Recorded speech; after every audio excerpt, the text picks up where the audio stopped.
Assalamualaikum warahmatullahi wabarakatuh. Kami dari kelompok 5 mata kuliah Media Pembelajaran Bidang Studi, Program Studi Pendidikan Bahasa dan Sastra Indonesia Universitas Jember.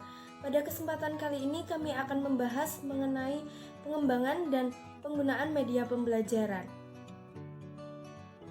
Sebelum itu saya akan memperkenalkan anggota kelompok 5. Yang pertama Vika Audia Rohmah dengan NIM 2045. Yang kedua, Yunita Ekawati dengan NIM 2051. Yang ketiga, Daisy Restu Rosalina Al-Muslimah dengan NIM 2058. Yang keempat, Galang Satrio Indarko dengan NIM 2060. Yang kelima, Yuniar Nur Imamah dengan NIM 2062. Yang keenam, Rizka Maula Nur Yamaningtyas dengan NIM 2075. Yang ketujuh, Indah Pratiwi dengan NIM 2076. Yang kedelapan, Ayudinda Fairoza dengan NIM 2083. Yang kesembilan, Asasi Putri Ayu dengan NIM 2087. Itu dia anggota dari kelompok kami, selanjutnya langsung saja ke materinya.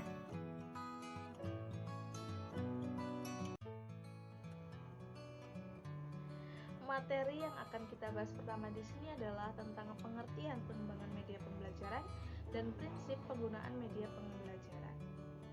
Nah, seperti yang sudah kita ketahui bahwa perkembangan ilmu pengetahuan dan teknologi telah membawa perubahan yang sangat signifikan terhadap berbagai dimensi kehidupan manusia, baik dalam bidang ekonomi, sosial, budaya, dan pendidikan. Oleh karena itu, agar pendidikan tidak tertinggal dari perkembangan tersebut, maka perlu dilakukan penyesuaian yang salah satunya dapat dilakukan dengan melakukan sebuah pengembangan.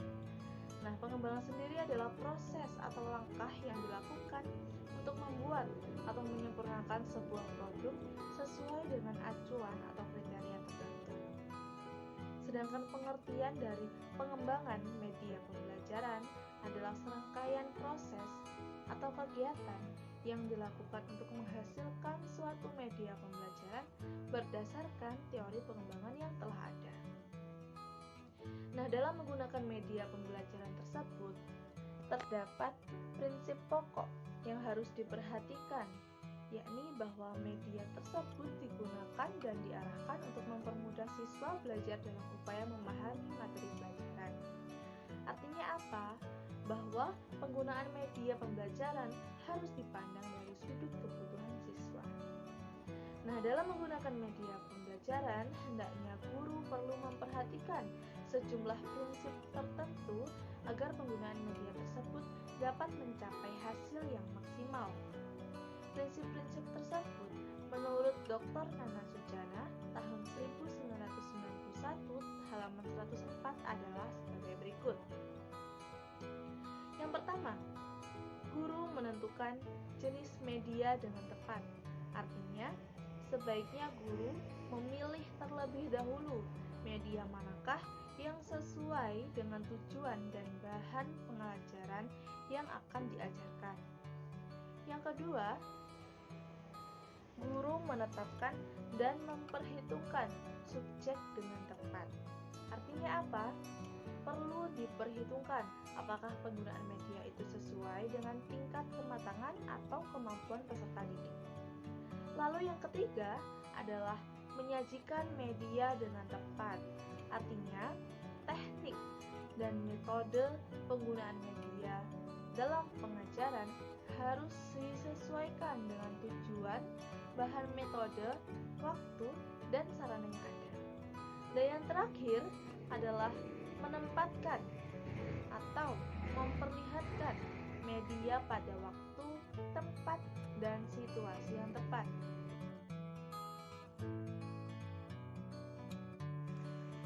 Di sini saya akan menjelaskan materi tentang pengembangan media pembelajaran.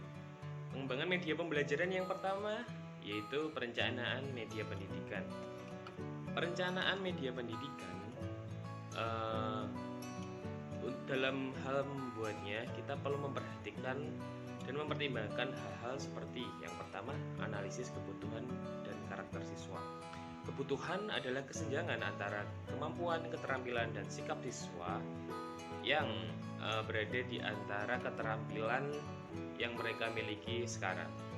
kebutuhan dapat diketahui dengan berbagai cara, yaitu dengan melihat tuntutan kebutuhan yang ada di masyarakat dan melihat dari apa yang dirumuskan dalam kurikulum.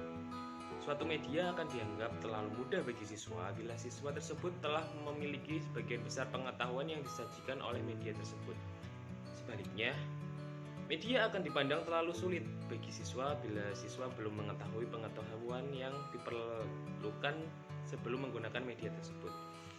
Sebelum media dibuat, kita harus meneliti tentang bagaimana pengetahuan awal maupun pengetahuan prasyarat yang dimiliki siswa yang menjadi sasaran media itu. Kemudian yang selanjutnya, perumusan kompetensi dari indikator hasil pembelajaran. Kompetensi sering diartikan sebagai pengetahuan, keterampilan, dan sikap nilai yang terwujud dalam kebiasaan berpikir dan bertindak.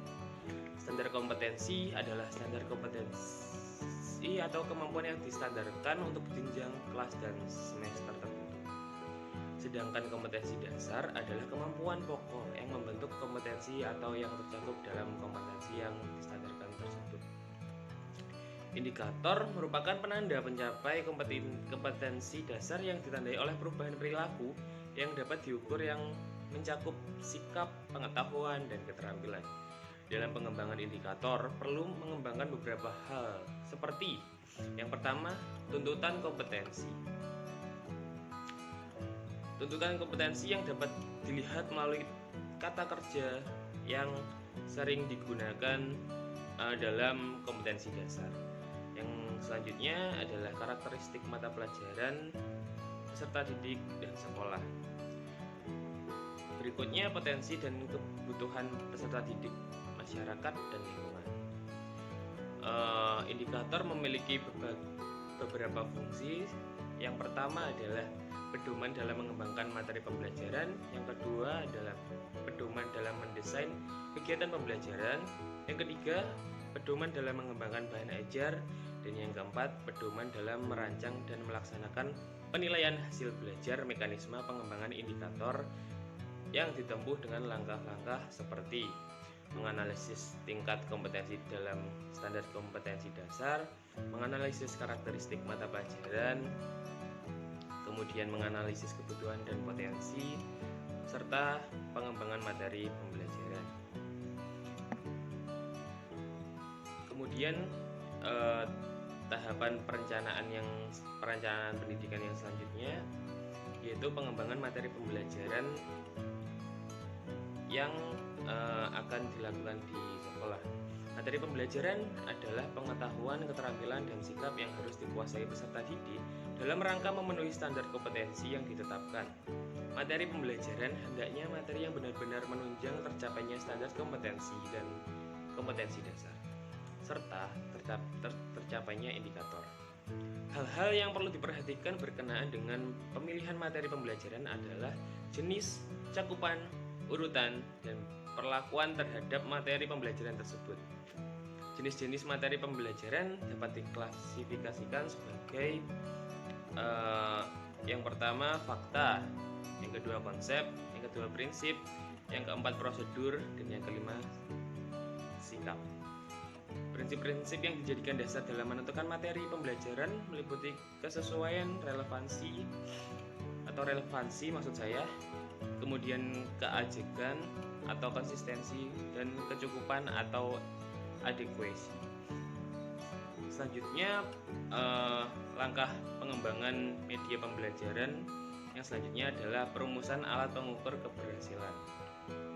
Alat pengukur keberhasilan yaitu siswa perlu dirancang dengan seksama dan seyogyanya dikembangkan sebelum naskah program media ditulis atau sebelum kegiatan belajar mengajar dilaksanakan.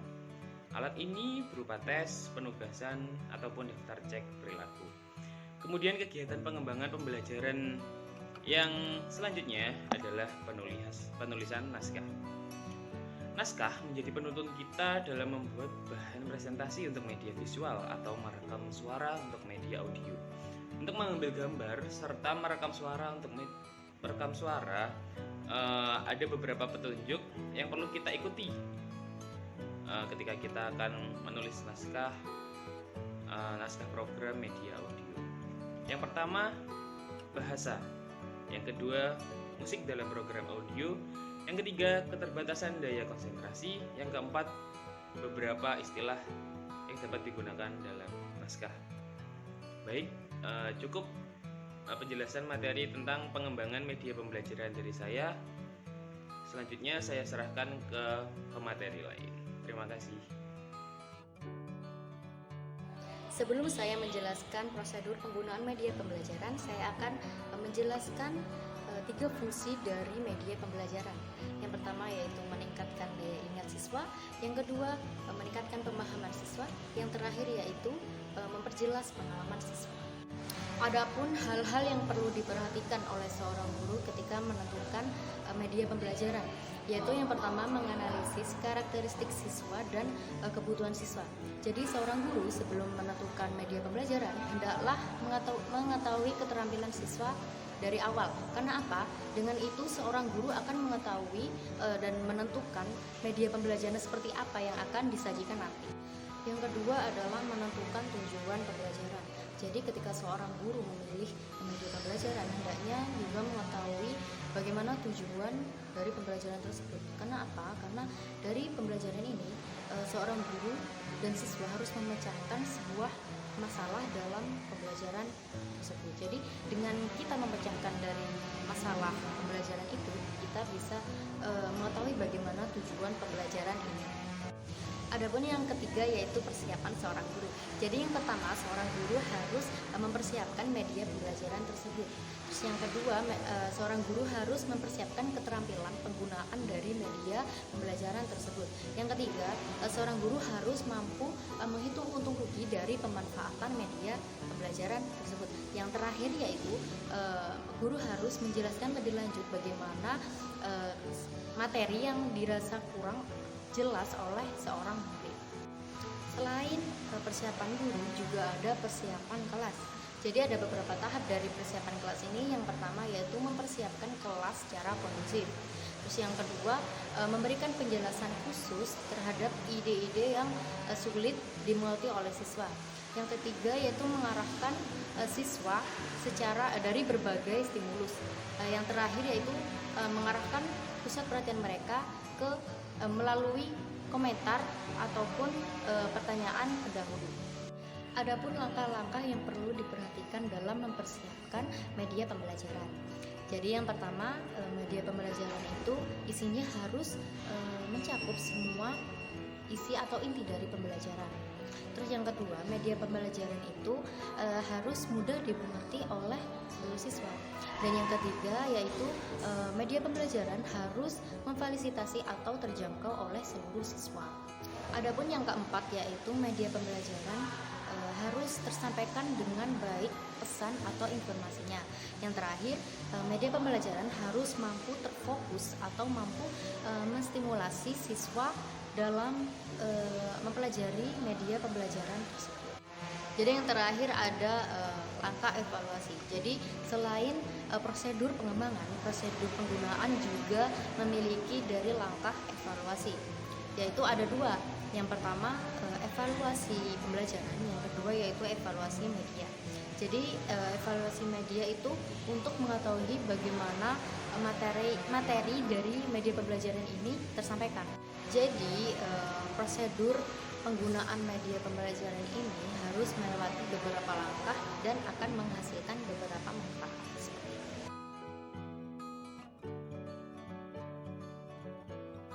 Media pembelajaran berbasis audio. Media pembelajaran berbasis audio adalah media pembelajaran yang digunakan untuk menyampaikan pesan melalui indera pendengaran. Di antara jenis media berbasis audio ialah rekaman dan radio. Media rekaman berarti dapat menimbulkan suara, baik itu suara musik, manusia, binatang, ataupun suara lainnya yang digunakan sebagai media pembelajaran. Kemudian radio merupakan perlengkapan elektronik yang dapat digunakan untuk mendengarkan berita yang bagus dan aktual, dapat pula mengetahui beberapa kejadian dan peristiwa-peristiwa penting dan baru, masalah-masalah kehidupan, dan sebagainya. Contoh peranan media radio dalam pembelajaran jarak jauh saat ini ialah untuk menunjang media utama lainnya, yakni buku. Namun, radio hanya akan menjadi media yang mengirim pesan dalam bentuk auditif, sehingga tampak seperti orang yang buta yang hanya. Selanjutnya, saya akan menjelaskan mengenai penggunaan dan pengembangan media audiovisual. Teori kerucut Edgar Dale menyatakan bahwa penggunaan media audiovisual dianggap lebih tinggi efektivitasnya dibandingkan media visual atau audio saja. Media berbasis audiovisual diantaranya ialah media film dan video serta televisi. Adapun pengertian media film dan video menurut Sukiman tahun 2012 halaman 186, yakni film dapat diproduksi tanpa menggunakan seluloid atau yang sering disebut sebagai media film. Kini, film memiliki artian yang lebih luas lagi, yakni dapat diartikan sebagai suatu genre seni yang menggunakan audio dan visual sebagai medianya. Sebagaimana film, video pun mampu memproduksi suara disertai dengan gambar. Kelebihan film dan video. Yang pertama, film dan video dapat menjadi pengganti alam sekitar atau dapat menunjukkan suatu objek yang tidak dapat dilihat secara langsung oleh siswa. Yang kedua, film dan video dapat ditonton berulang-ulang oleh siswa. Yang ketiga, film dapat menanamkan sikap dan segi-segi afektif pada siswa. Misalnya, fabel yang ditayangkan di kelas tentang kisah kelinci dan kura-kura.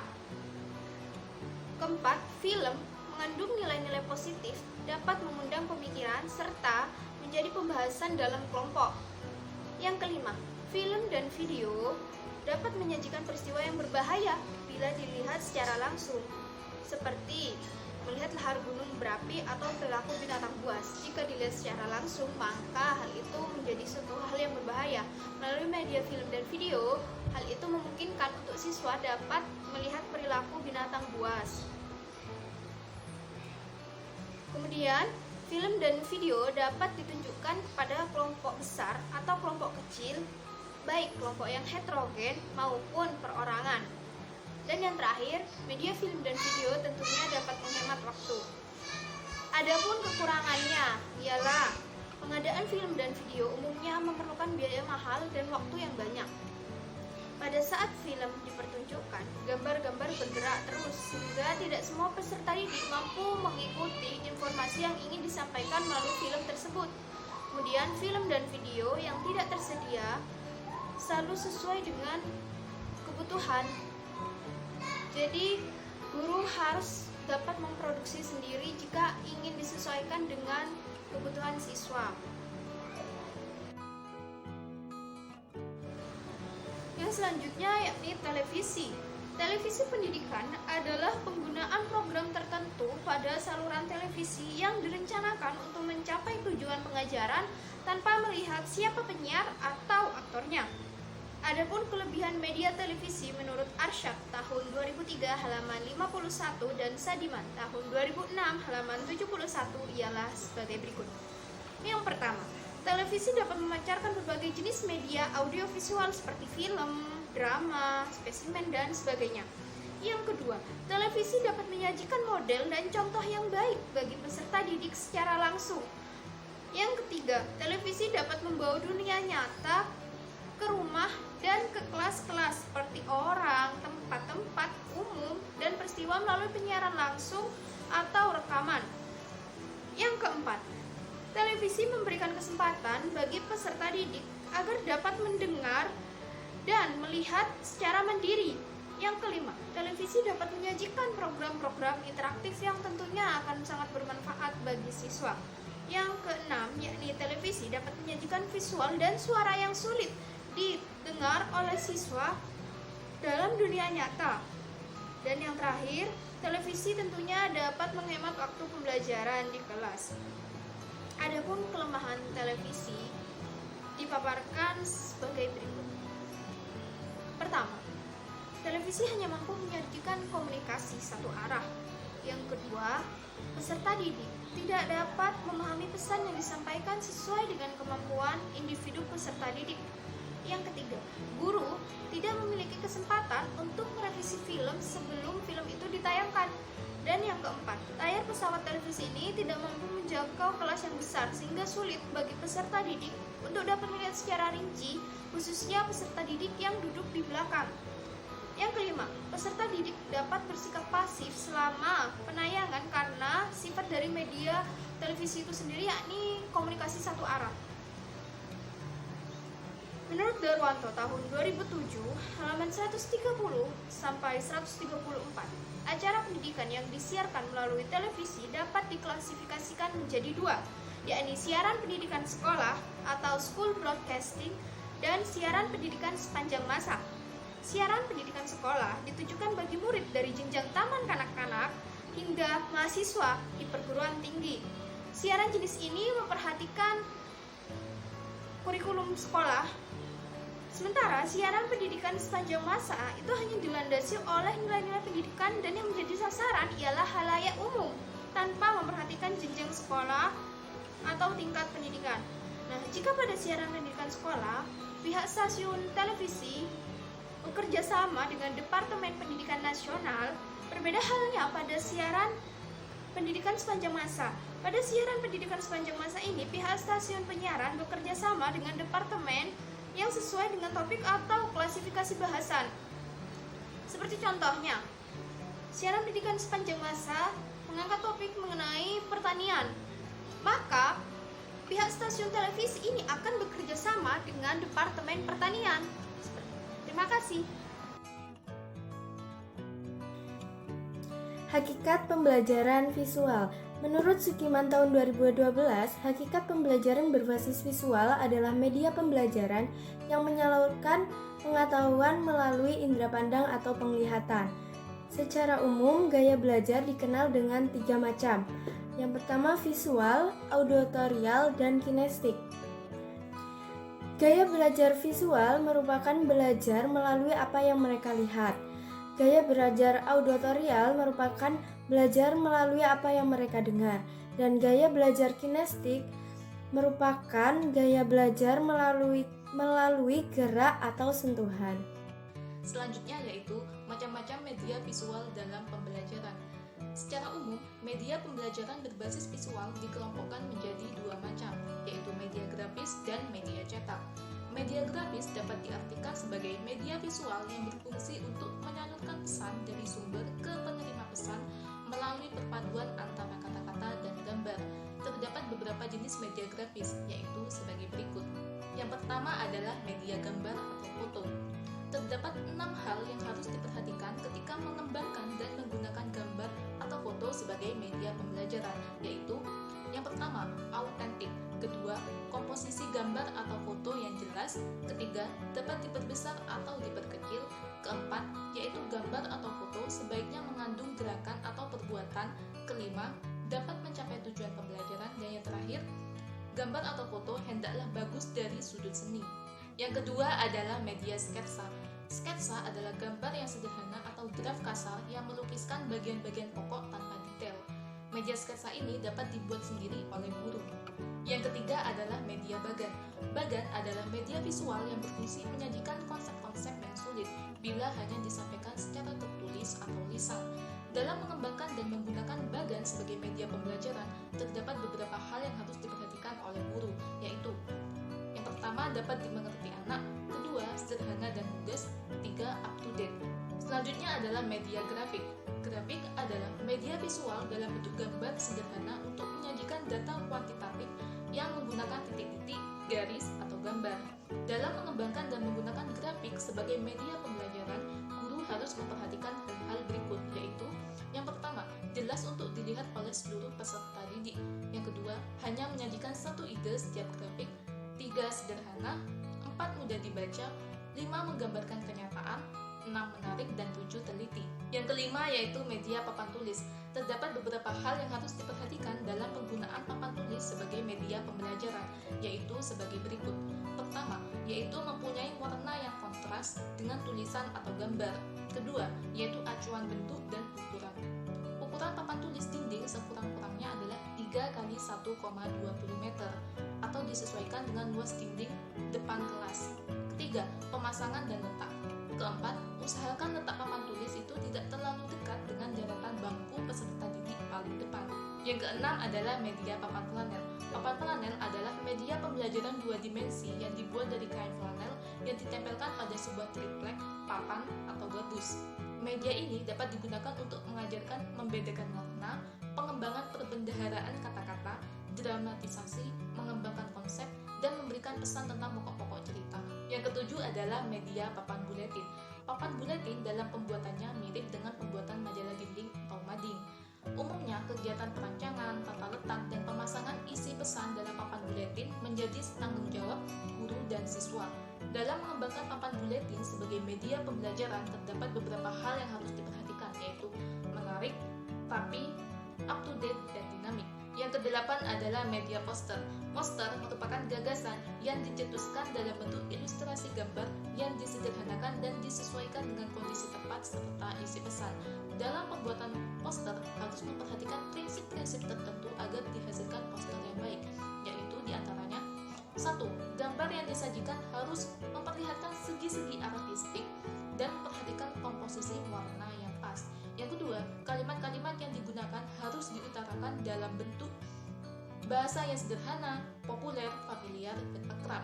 Ketiga, ukurannya disesuaikan dengan kondisi tempat dan isi pesan. Keempat, poster harus mampu mempengaruhi dan memotivasi tingkah laku peserta didik. Dan yang terakhir, bentuknya harus sederhana dan tulisannya harus jelas. Dan yang terakhir adalah media kartun. Terdapat beberapa kriteria yang harus diperhatikan dalam mengembangkan kartun sebagai media pembelajaran, yaitu sebagai berikut. Pertama, pemakaiannya sesuai dengan tingkat pengalaman. Kedua, kesederhanaan. Ketiga, lambang yang jelas. Guru haruslah berhati-hati dalam memilih kartun-kartun dengan lambang-lambangnya dan tidak terlalu sukar untuk dipahami oleh peserta didik. Dan yang selanjutnya adalah media cetak. Terdiri dari dua jenis, yaitu yang pertama, media OHT atau OHP. OHT atau overhead transparansi adalah media visual proyeksi yang dibuat di atas bahan transparan, biasanya film asetat atau plastik. Sedangkan OHP adalah jenis perangkat keras yang dirancang sedemikian rupa dan terdiri dari beberapa komponen seperti lesson assembly, stage, lampu proyektor, dan tombol pengatur fokus yang digunakan untuk memproyeksikan bahan yang tertuang dalam transparansi atau OHT. Dan yang terakhir adalah media modul. Modul adalah paket program pembelajaran yang terdiri dari komponen-komponen yang berisi tujuan belajar, bahan pelajaran, metode belajar, alat atau media, sumber belajar, dan sistem evaluasinya. Untuk menghasilkan modul yang mampu meningkatkan motivasi peserta didik, modul harus mencakup beberapa karakteristik tertentu, yaitu yang pertama, self-instructional, yang kedua, adaptif, yaitu modul hendaknya memiliki daya adaptasi yang tinggi terhadap perkembangan ilmu pengetahuan dan teknologi, dan yang terakhir adalah mudah digunakan oleh peserta didik. Materi selanjutnya yaitu pengembangan dan penggunaan media pembelajaran berbasis komputer. Kemajuan teknologi informasi dan komunikasi yang sangat pesat menawarkan berbagai kemudahan baru dalam proses pembelajaran. Peningkatan kualitas pembelajaran ini bisa dimulai dengan mengembangkan suatu media pembelajaran yang lebih inovatif dan interaktif, seperti penggunaan media komputer. Pembelajaran berbasis komputer atau computer-based instructional menurut Heinrich adalah suatu program pembelajaran yang dibuat dalam sistem komputer yang dimana dalam menyampaikan materi ini sudah diprogramkan langsung kepada pengguna. Penggunaan media komputer ini dimaksudkan untuk membantu pengajar dan memudahkan pengajar dalam menyampaikan suatu konsep dan melatih keterampilan yang dikehendaki dalam diri siswa. Media pembelajaran dalam pembelajaran berbasis komputer ini dapat berupa internet, kemudian email, PowerPoint, video conference, kemudian ada software pembelajaran, dan masih banyak lagi. Nah, agar tidak menyimpang dari tujuan pembelajaran berbasis komputer ini perlu memperhatikan beberapa prinsip. Yang pertama yaitu aktif, kemudian konstruktif, kolaboratif, antusiastik, dialogis, yang keenam yaitu kontekstual, kemudian reflektif, kemudian multisensori, dan yang terakhir HOTS training yang memungkinkan untuk melatih siswa dalam meningkatkan kemampuan berpikir kritis. Untuk materi yang selanjutnya yaitu kita akan bahas tentang faktor pendorong dan juga penghambat dalam pembelajaran berbasis komputer. Yang pertama kita akan bahas tentang faktor pendorong. Sebenarnya apa saja sih faktor pendorong terlaksananya proses pembelajaran berbasis komputer? Yang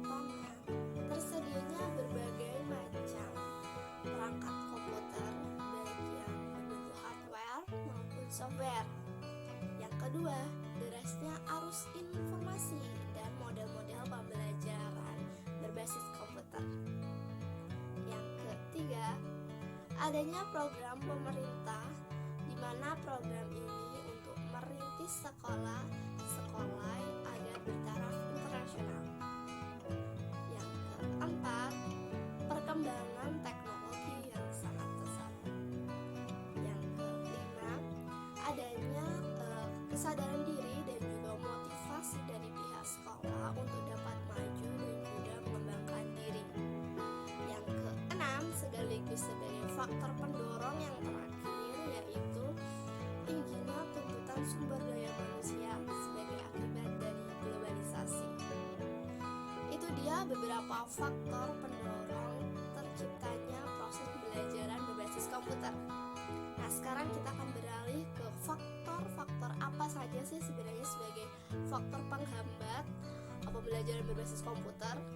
Yang pertama yaitu biaya penanganan dan juga perawatan media pembelajaran berbasis komputer yang masih sangat mahal.